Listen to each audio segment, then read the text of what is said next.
Brought to you in association with Grendel Press.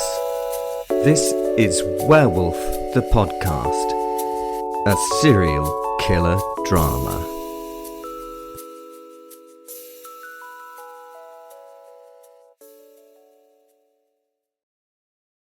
Also, you need to get over to Grendel Press. There's a link in the thingy below, the thing where it tells you to do things and stuff. What's it called? One of them, anyway. Get over to Grendel Press. It's an amazing publishers. It's run by Susan Russell, who's the editor-in-chief, and apparently she's the keeper of the SAS.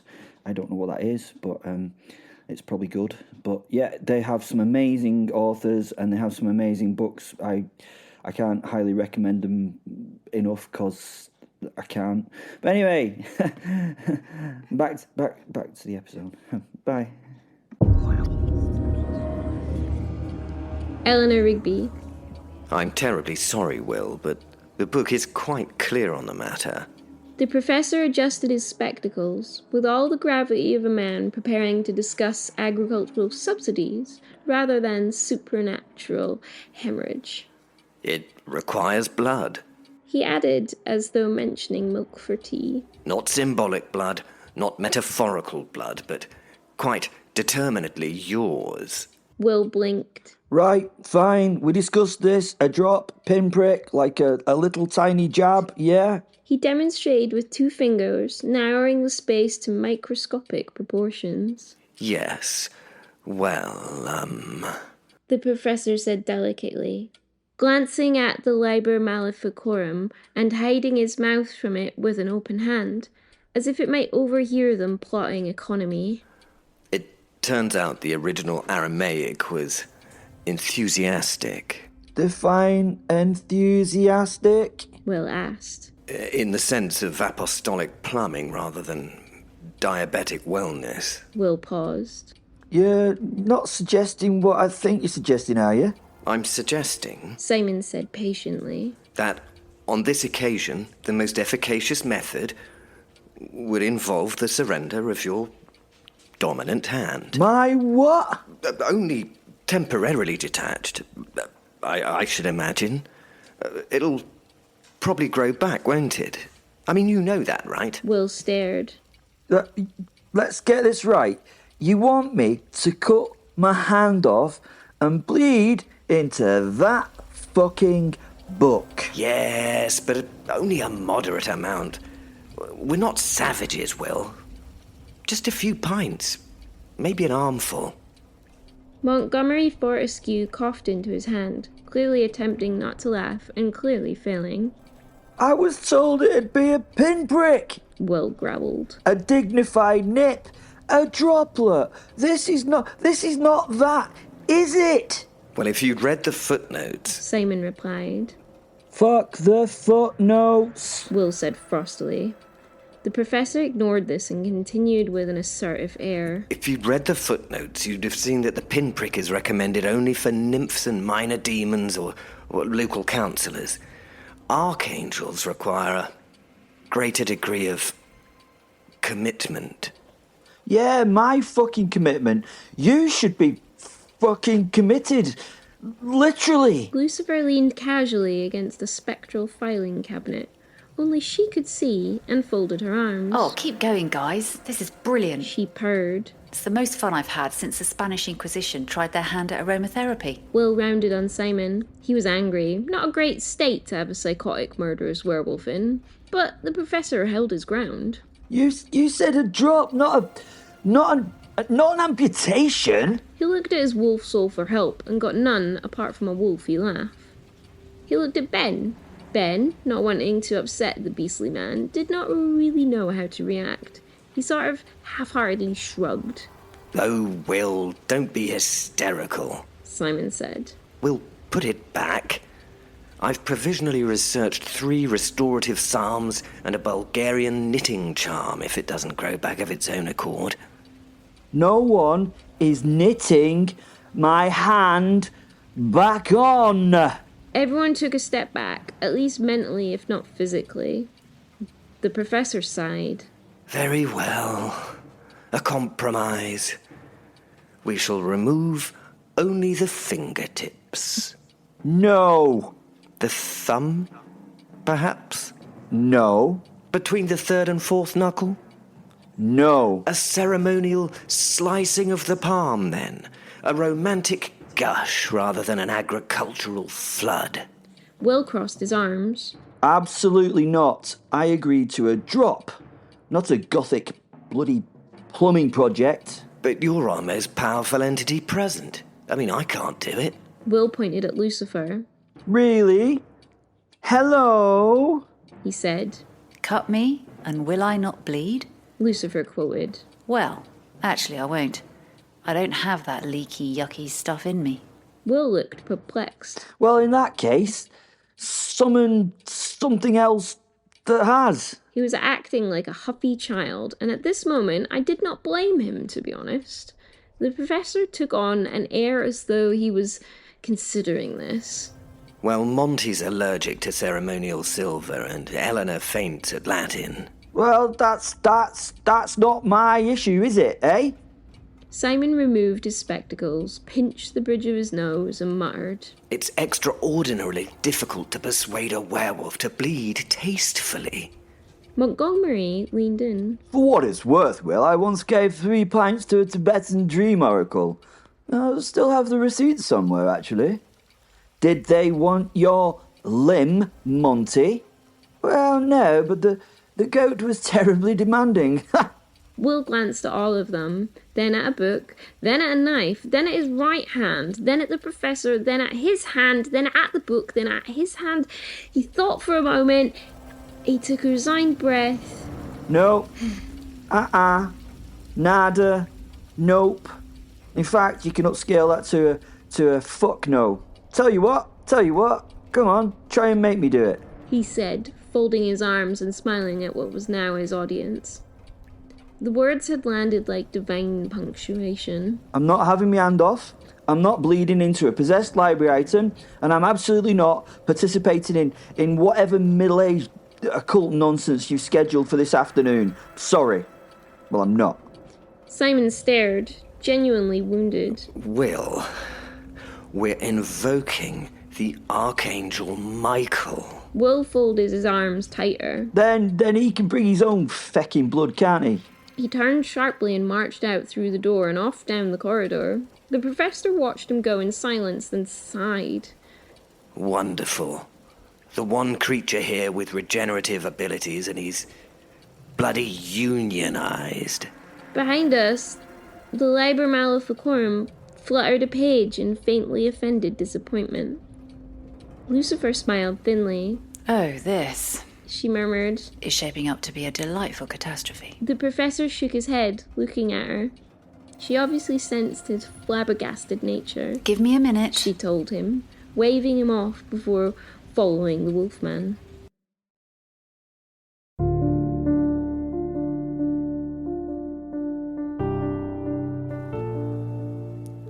The Professor. The Abrahamic texts had never agreed. That frightened me the most. One would think the hosts of heaven might at least possess the decency of consistent identity. But no. They were presented as choir, as flame, as geometry, as storm, as administrative functionaries of cosmic temperament. In Isaiah, they blaze like living suns. In Ezekiel, they mire themselves in wheels and eyes and impossible wings. In the book of Daniel, they are courteous, terrifying civil servants announcing impending catastrophe with impeccable diction.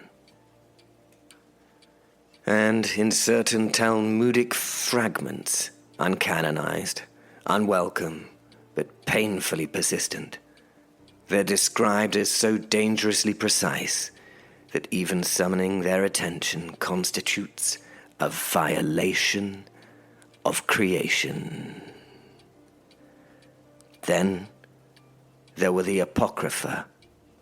The beautiful rot beneath the scripture's fingernails. The Book of Enoch spoke of angels who fell because curiosity outweighed obedience. The Testament of Solomon insisted angels could be compelled by holy geometry and divine names, while Islamic esoteric writings warned that to force the presence of an angel was to invite something pretending to be one, and that heaven itself would not intervene in such embarrassment. Michael's nature was especially contradictory. Warrior, protector, judge, flame, mercy, executioner, shield, storm. In certain forgotten Syriac fragments, he's described as the angel who resents men yet defends them from their own extinction, which frankly sounded entirely fair or unfair, depending on your viewpoint. The problem was this: if angels cannot be summoned, yet I summon one, what arrives is not necessarily an angel.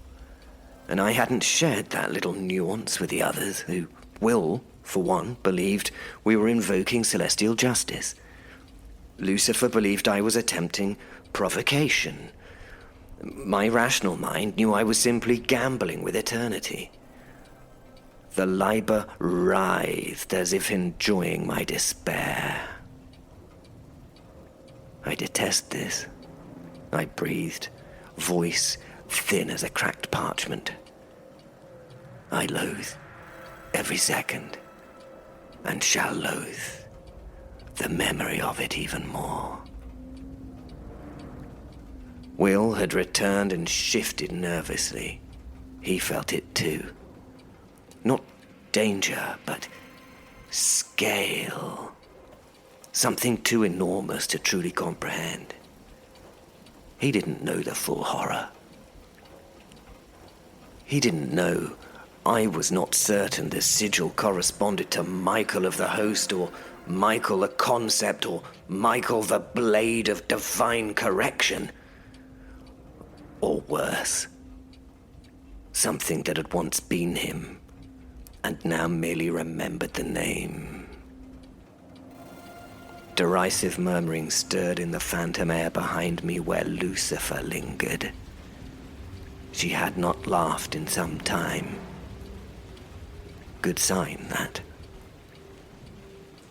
I'm aware, I continued, addressing to no one and everyone, that the Midrash declares angels incapable of deviation.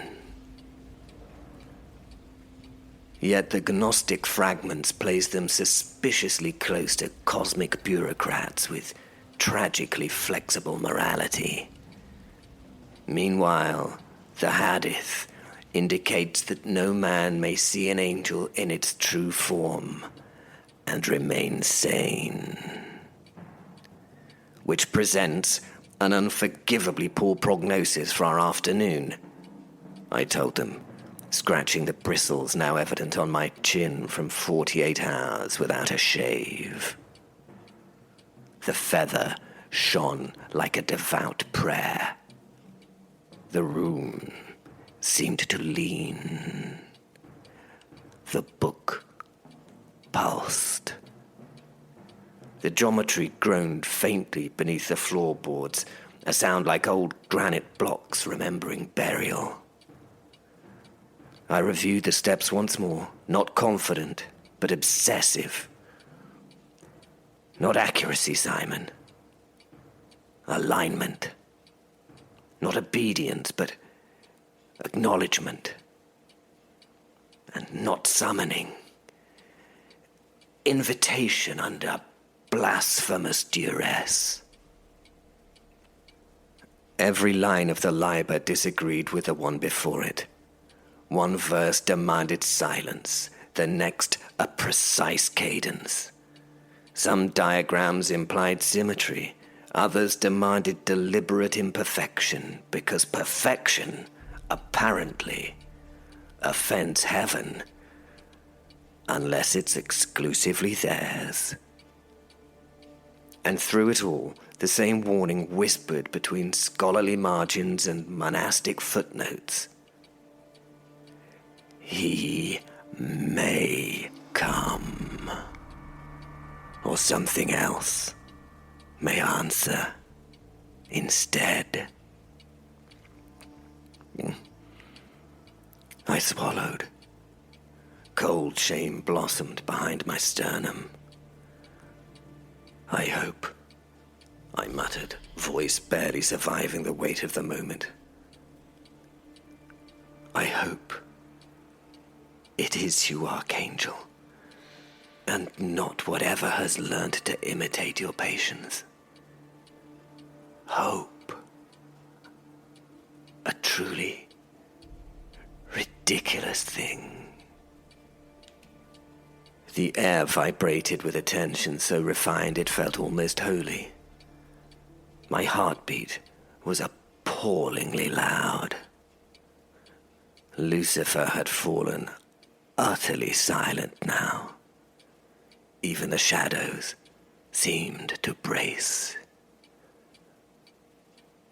The final phrase hovered upon my tongue. The last obscenity masquerading as liturgy. The conceptual key. The impossible permission. I despised myself for knowing it. I despised that I would speak it.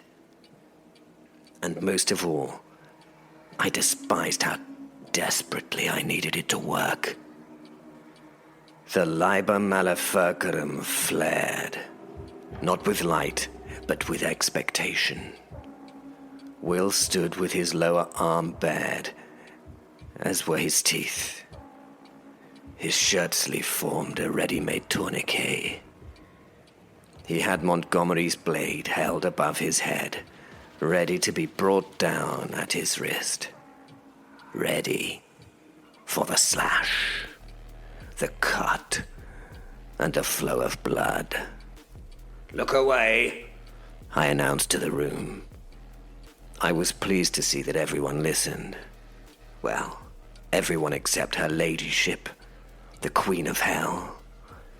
It was in moments like this that her reality became evident. Her smile was no longer beautiful, but bestial. She was excited for the action, and for the blood. The sacrifice was tantalizing and almost seductive for her. Avarice filled those now black pits of eyes. I nodded at Will. His eyes were pleading for a moment. He didn't say it, but his eyes said, "Please, no." I looked the man in those eyes. I had a duty to do this for the fellow, but monster or not, he'd been hurt by the angels. He'd been weakened. He hadn't healed in his miraculous way after they damaged the link between him and his wolf soul Fen. He did this not because he wanted to, but because I asked. And he did this not knowing whether he would die or not. I had no idea what Lucifer had promised him, but it must have been worth the loss. I could only imagine. A flash of light from the blade as it fell, powered by the beast's strength.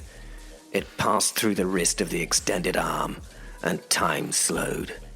The hand flew spinning free from the wrist. The man and the beast roared their pain. It was not just pain, it was pain filled with anger. Anger at having to do this.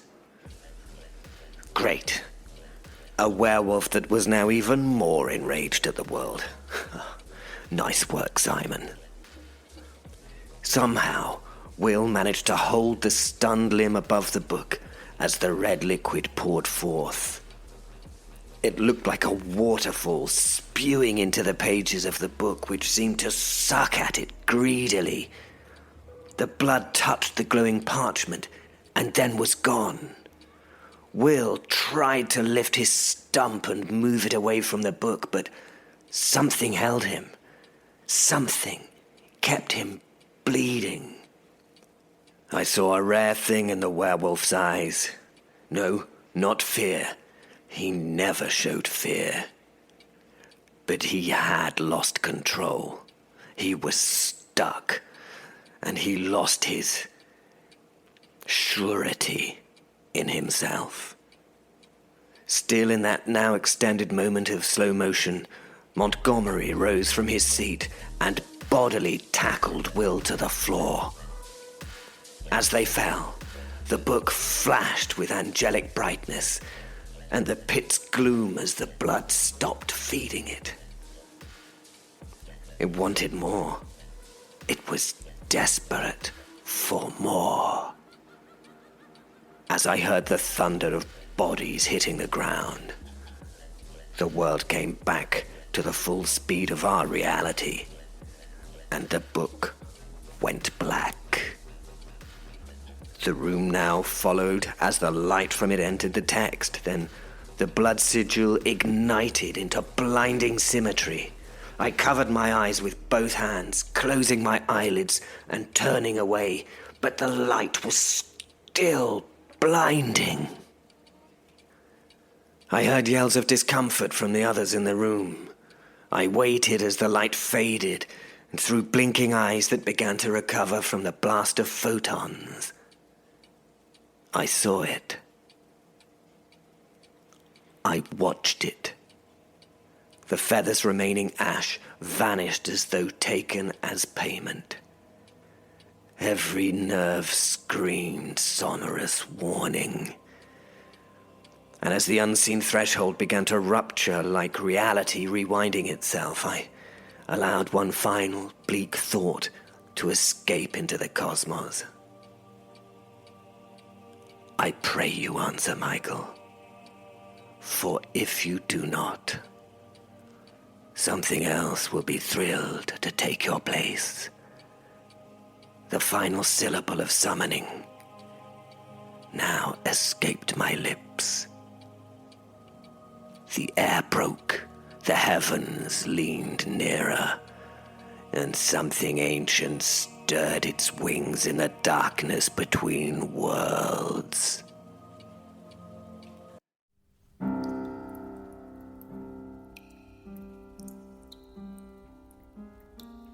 Belphastus the Unclaimed. I've lifted the thrice unblessed carpet. This heroic act has revealed three things to me. The actual colour of the lino underneath it, a sort of defeated beige. The outline of a radiator burn, and what I'm generously calling a space for destiny. The pentagram as drawn by Hal E. Torsis and myself is chalked with admirable care. However, Hal insists on adding small decorative filigrees. For infernal ambience, master. Which look suspiciously like sausage links. The air is damp. The walls perspire.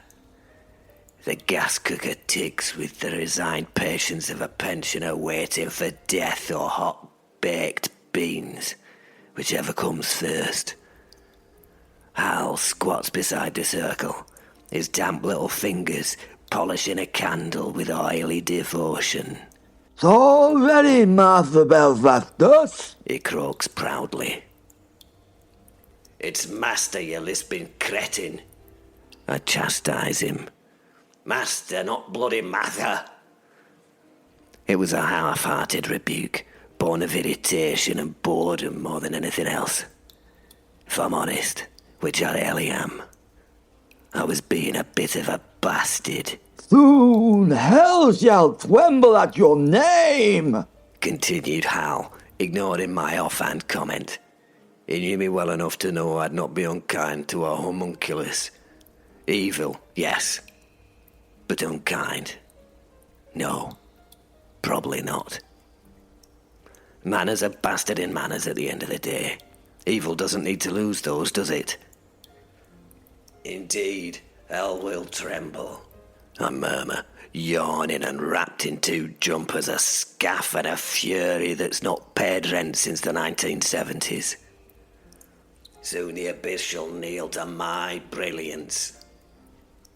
From the corner, a scuffle of mouse feet announced themselves like a tragic drum roll. We wait. Minutes ooze. Nothing occurs. The silence grows somewhat awkward. Hal shifts his weight. A faint squelch, and then a long, melodious fart follows. What shall we do to pass the time, Dread One? He asks. I don't care. I tell the malformed face. The game! He says. Bye. The final word filled the world with aerosolized spittle and odoriferous rancor from his ridiculous lisp. I sigh. The mark of the pentagram smears lightly beneath my slipper. Very well, I concede. I spy with my little eye something beginning with M. Hal beams excitedly, displaying several teeth that don't belong to him. Oh, goody, is it the wall or my left shoulder? Both are M for mouldy. I nod my agreement and my congratulations. It was his turn. He was actually very good at this game and I seldom beat him. Amazing how we all have certain talents. He can beat anyone at I spy. I can destroy worlds. I can collapse heaven and rule hell. Yeah, we've all got our things. I spy with my watery little eye Hal croaked cheerfully. something beginning with B. I stared across the rancid kingdom of my bedsit. The pentagram pulsed faintly on the lino like a disappointed pastry. Too obvious. The mouse made a small, threatening squeak, and the radiator hissed accusation. Then came the tap, tap, tap on the window. A malformed pigeon flapped against the glass, its one remaining eye twitching, its wings shedding something that might once have been feathers or might simply be despair. Aha! I had an answer. I would beat Hal. Is it pigeon, you bastard? I sighed. Hal squinted. No, master. A good effort. That's not a pigeon, though, is it? That thing at the window is P for pointless. He either coughed or laughed at this personal amusement. Whichever it was, it contained a lot of phlegm. He sounded like he was laughing in Welsh. The creature outside made an offended noise, like damp linen being torn in half. I heard that, It muffled through the glass. and I'd like to remind you that I'm technically infernal. Open the window, Hal, I muttered. Let tragedy in. Hal obeyed. The pigeon thing flopped through with the dignity of a recently dropped meat pie and landed on the stained curtains. What I'd choose to look like this, do I, Gov? It snapped immediately. What had you try existed at demonic rank 47 when there are only 40 and see what plumage you get? It began to witter on in its common ranty way. Oh, bloody no, I requested ominous raven. They gave me bloody municipal pigeon. It's their fault, it's their fault. I'll bloody show 'em. I'll bloody show 'em, I will. The devils? I asked, already knowing the answer. I liked the little demon having a rant. It made it feel more, I don't know, something important to it. Oh, yes, them with their titles and their authority and their well-adjusted fall from grace self-awareness. They dismissed me from hell because I sneezed in the hall of weeping probation and now I'm not even in the fucking book. Hal gasped. Ugh. Not even the book. Like he cared. The scrophulatic bird turned its lone beady eye on the homunculus, trying to decide whether he was being sarcastic or not. And he decided, wrongly, not. Oh, yeah? Not even a bloody footnote? The pigeon pounded its chest with weak, more pigeon than pigeon-chested indignation. Every demon has its name inscribed. I don't even get a vowel. I'm technically demon placeholder number 3. Well, I said gently, fear not. Aid me, and when I ascend as Devil Supreme, I shall make you a demon prince. The bird brightened. Really, Gov? You're not having me on, are you? It tried to give me half a knowing stare, but with one eye it was less than half knowing. Oh, I'm trying to spot a lie, you know. It said. I might be unnamed and pointless, but still got me basic training, you know. It said heartily. Truly, I smarmed. This was, of course, a lie so thin it could be used as tracing paper in a courtroom of ethics, but the creature nodded eagerly. Obviously, his training had failed him today. I've always wanted arms with jewelled little chains. It whispered dreamily to the air. Hal clapped excitedly. He deserves a pointless throne, master. He deserves a bloody bin, more like, I muttered. The pigeon ignored me and shiftily shifted closer, adopting what it clearly thought was a conspirational posture, but was more like a sad, damp shuttlecock that had been mauled by a spaniel. Hey, It whispered. she's gone. It hissed. You know, her. It looked left and right, as though checking we were on our own, and it got closer. Which was unfortunate. Unfortunate, that is, for my sense of smell. All right, Lucifer's on world.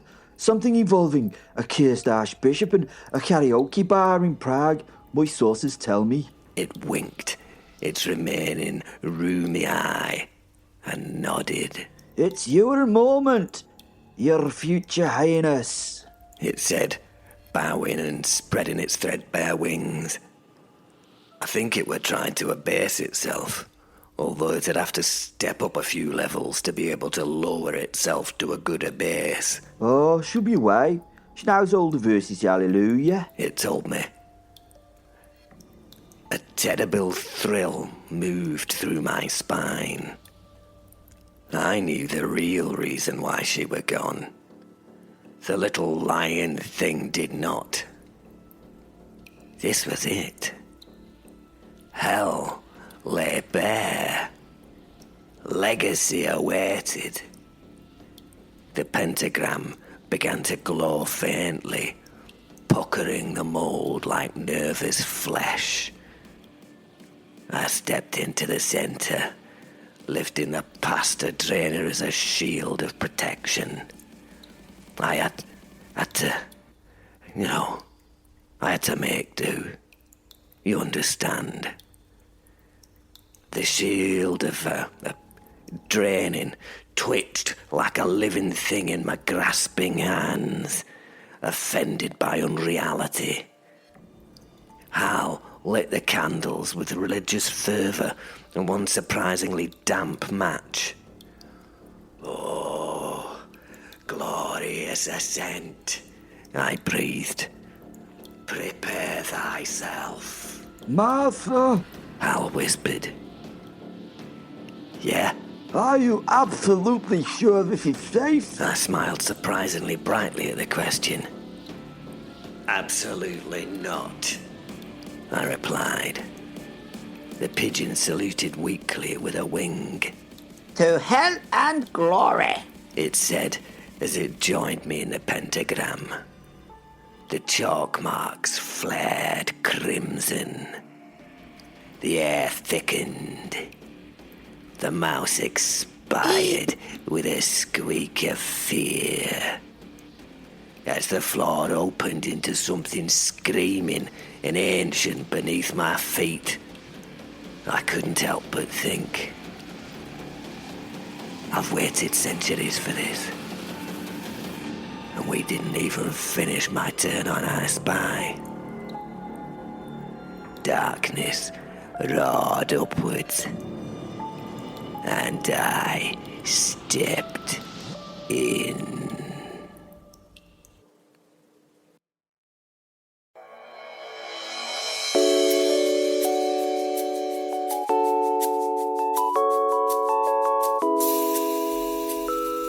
Brought to you in association with Grendel Press.